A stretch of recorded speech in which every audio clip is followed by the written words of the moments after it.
about this boiler room telemarketing scam?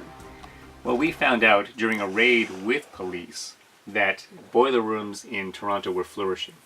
That, basically telemarketing scams were ongoing in Toronto. That there was a sort of a wrinkle in the law, if you will, that made it very difficult for criminals in Canada to be prosecuted for going for victims in a different country. And that sort of is what allowed telemarketing scams to flourish.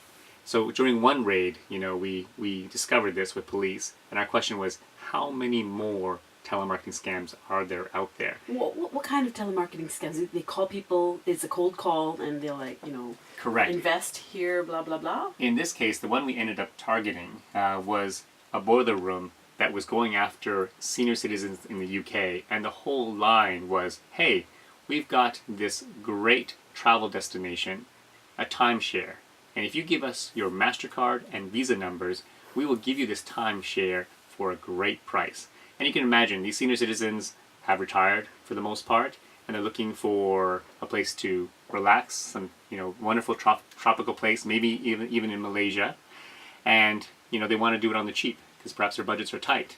And so they readily agree to this. They hand over their MasterCard details, their Visa details, and the next thing you know, they're short a few $1,000s. Wow. And when you say boiler rooms, are you being literal?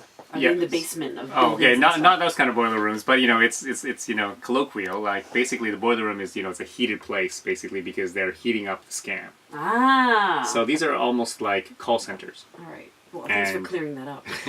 Anytime. So yeah, these are essentially call centers with rows and rows of people on phones, and often, interesting enough, these people on the phones are young students that have no idea that what they're doing is a scam.